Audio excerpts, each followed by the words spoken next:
Outro tema muito importante que a gente passa a discutir a partir de agora com o Fundo Brasil de Direitos Humanos é a intolerância religiosa, que na verdade acaba escancarando, né, como a discriminação racial está presente em toda a estrutura da nossa sociedade. Bom, olha só, nos últimos anos, o número de denúncias de agressões a povos de terreiros mais que duplicou.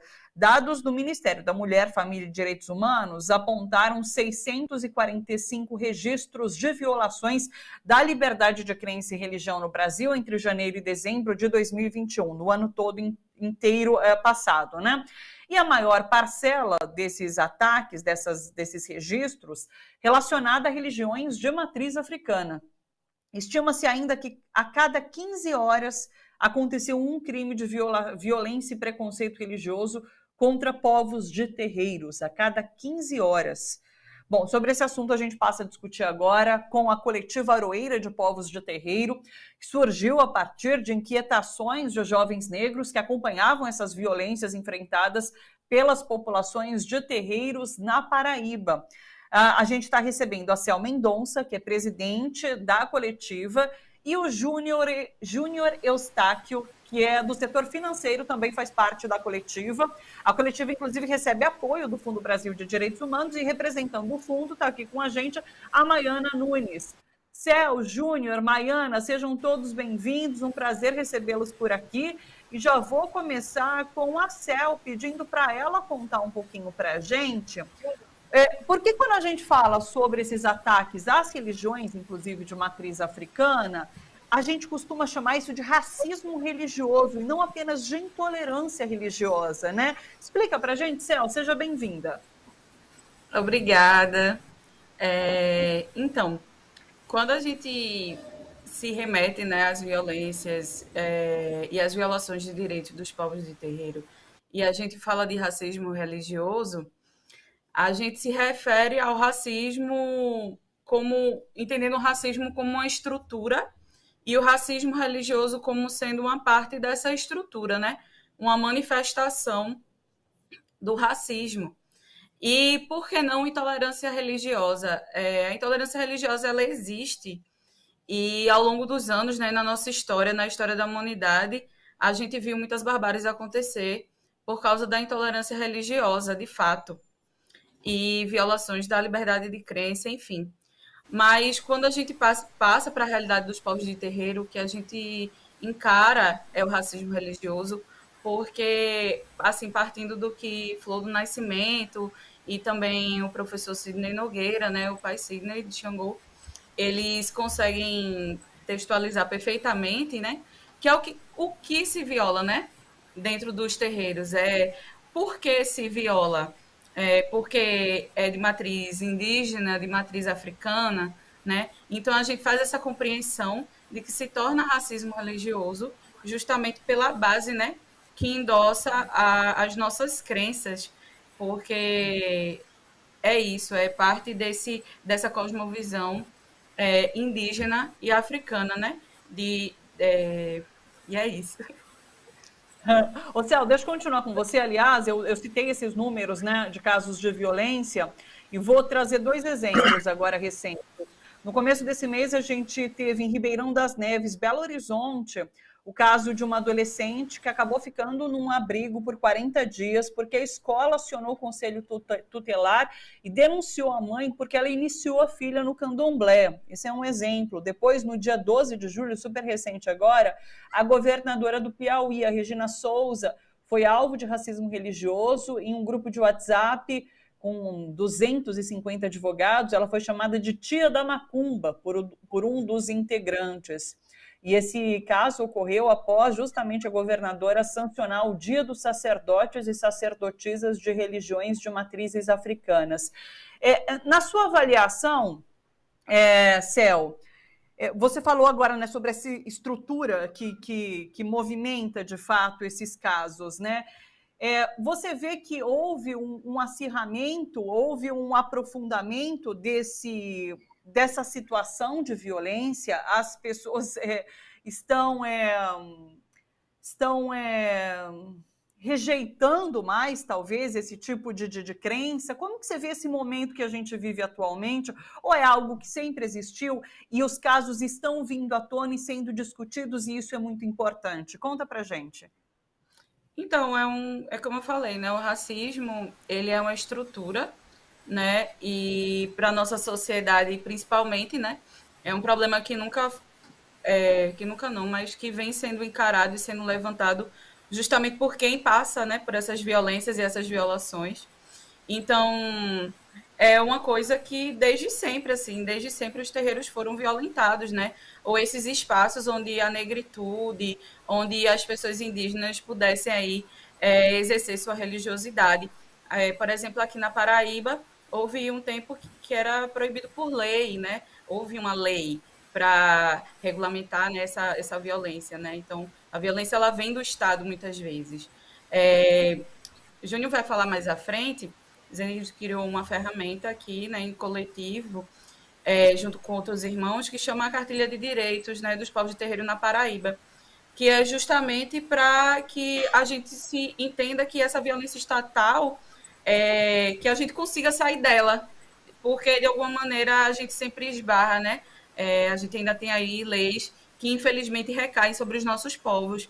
Por exemplo, essa menina aí que teve, né, a guarda, enfim, retirada pelo Conselho Tutelar. Infelizmente, agora os conselhos tutelares também estão sendo, né, um braço dessa violência que nos ataca, porque tiram os filhos das mães, né, que são pessoas de terreiro, e isso é uma coisa que se tornou comum, assim, né, mas a gente não pode de maneira nenhuma normalizar, porque isso é, sim, uma expressão, né, do racismo religioso. E dentro da cartilha, a gente também fala sobre esses processos, né? De como enfrentar essas violações também. E é isso, eu não sei se eu lhe respondi, me desculpe. Sim, sim, E você trouxe esse fato importante, né? O Conselho Tutelar, na última eleição, se eu não me engano, foi há 2 anos, o Conselho foi um órgão de disputa, né? Entre, inclusive, religiosos, né? Teve um avanço muito grande de conservadores, de evangélicos, principalmente, para ocupar o conselho, para ocupar esse órgão, e enfim, daí a gente tem como resultado uma medida como essa, né? Falta de entendimento, de fato, para além de todas essas problemáticas que você coloca. Júnior, conta mais sobre a atuação, então, do coletivo, como que vocês têm, inclusive, ela falou sobre a cartilha, né? O que mais vocês fazem? Conta para a gente sobre essa atuação. Então, boa tarde, Thalita, boa tarde, Maiana, boa tarde, Céu. A coletiva, né, ela surgiu dessas inquietações, né, que você mencionou no início, e aí a gente deu início praticamente a partir do incentivo do Fundo Brasil de Direitos Humanos, né? Então foi a partir daí que a gente começou a caminhar de fato com nossas atividades, né? As atividades elas acontecem em sua maioria de forma online, né? A gente busca também as comunidades, estamos em contato com as comunidades, né? Com as nossas comunidades e com as comunidades dos nossos irmãos de axé, né? De amigos, de pessoas que a gente conhece.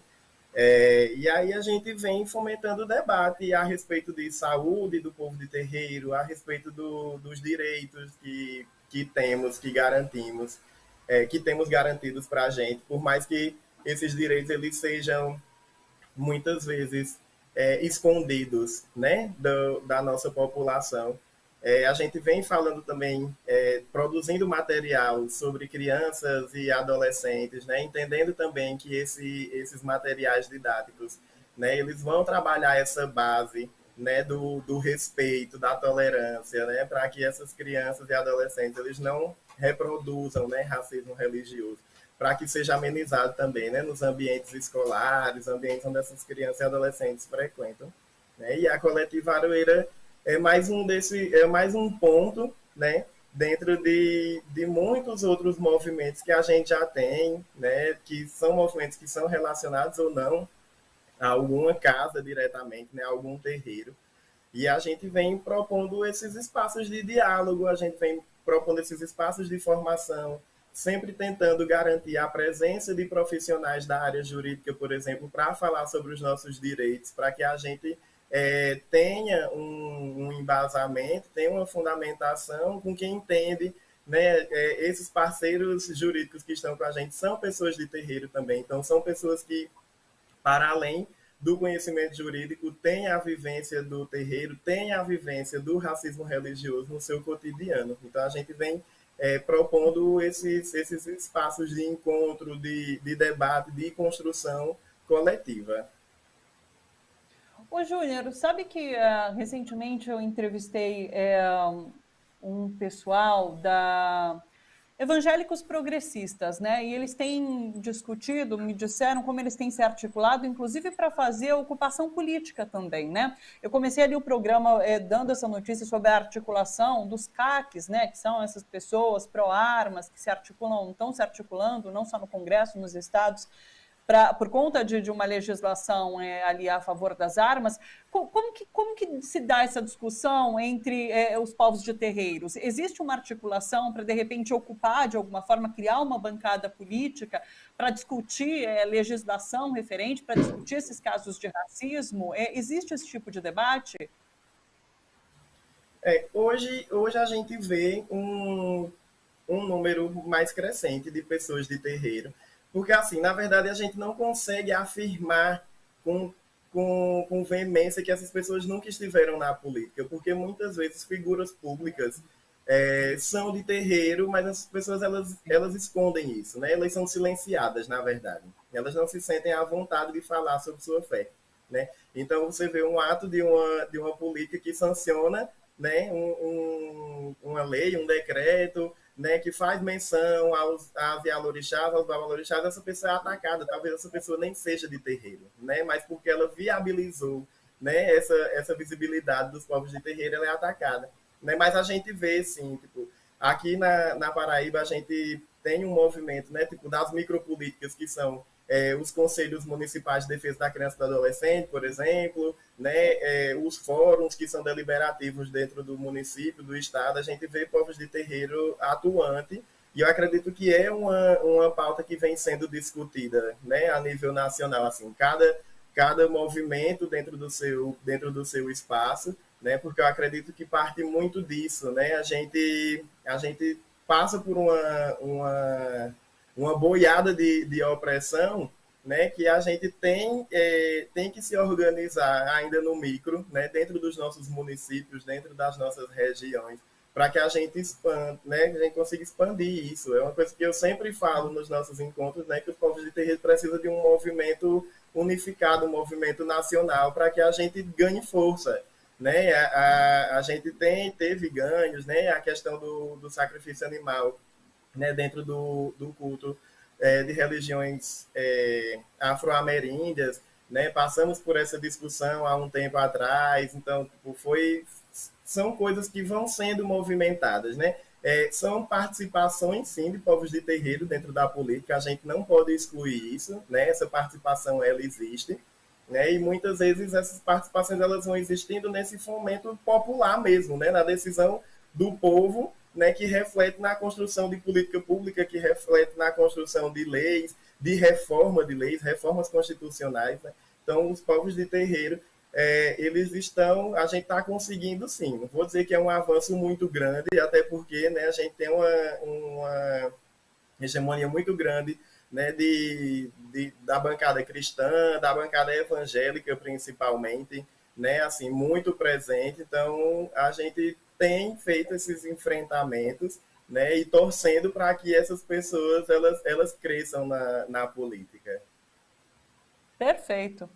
Maiana, conta pra gente como o Fundo Brasil atua para auxiliar esses movimentos de base, né, que lutam contra a intolerância religiosa, o racismo religioso. Conta pra gente. Boa tarde, Thalita. Então, a Coletiva Aroeira de Povos é um dos nossos grupos apoiados no edital Resistência, que é o edital que o Fundo Brasil lançou no ano de 2020, teve um apoio durante o ano de 2021, e o foco desse edital era o de apoiar iniciativas de enfrentamento ao retrocesso no campo dos direitos humanos. E como a gente está discutindo agora, nesse momento, a gente sabe que as casas de matriz africana são um dos principais alvos de retrocessos nos direitos humanos, né? São um dos principais alvos de ataques, de violência, de racismo religioso.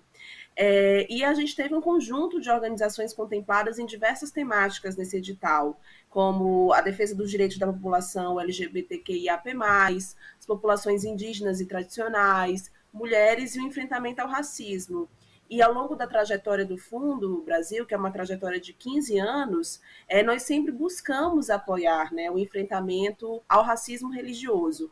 A partir de 2018, a gente lançou um edital específico na temática do enfrentamento ao racismo, o edital Enfrentando o Racismo a partir da Base, que é um edital que já contemplou na sua primeira edição organizações e movimentos desse campo, do campo das religiões de matriz africana. Em 2020, a gente teve a segunda edição e agora, em 2022, a gente está aí no processo de seleção dos próximos apoiados e, com certeza, nesse processo a gente também vai contemplar casas, terreiros, organizações que estão no enfrentamento ao racismo religioso. Então, essa tem sido uma temática muito importante dentro do Fundo Brasil. Como quem está nos assistindo pode ajudar, inclusive, o Fundo Brasil a fazer esse tipo de edital, de auxílio? Dá essa dica também. Então, Thalita, como a gente sempre vem falando aqui na PVT, o trabalho do Fundo é justamente fortalecer essas organizações, esses movimentos, esses coletivos de base. E a gente entende que esses grupos, eles são estratégicos na defesa dos direitos humanos e eles atuam dentro dos seus territórios fazendo aquilo que eles sabem fazer, que é a luta e a defesa pelos direitos humanos. Então, é super importante que as pessoas conheçam o trabalho do Fundo Brasil e doem também para o Fundo Brasil, né? A gente sempre busca divulgar as nossas redes, o nosso site. Então, quem está nos assistindo pode conhecer mais o trabalho do Fundo e entender como doar a partir do nosso site www.fundobrasil.org.br. E eu queria até aproveitar rapidinho, Thalita, só lembrar que o dia 21 de janeiro, que é o Dia Nacional de Combate à Intolerância Religiosa, é uma data que surgiu em homenagem à mãe Gilda de Ogum, que foi uma mãe de santo na Bahia, que faleceu em decorrência de uma série de perseguições religiosas, né, ao seu terreiro. Então, essa é uma data muito simbólica para as casas, para os terreiros, para as religiões de matriz africana, e acho que registra bem, né, toda a violência, a violação de direitos que os povos de terreiro têm vivido no nosso país. Aliás, a Maiana traz uma mulher negra, né, que se tornou símbolo, e eu queria fechar com a Cel pedindo para ela falar um pouquinho sobre o papel da mulher negra para os povos de terreiro, porque a gente teve a celebração ontem, 25 de julho, o Dia da Mulher Negra Latino-Americana Caribenha, né, e o mês todo, agora é Julho das Pretas também, que se celebra a atuação dessas mulheres negras, né, então eu queria que você falasse um pouquinho sobre o papel dessa mulher nos terreiros.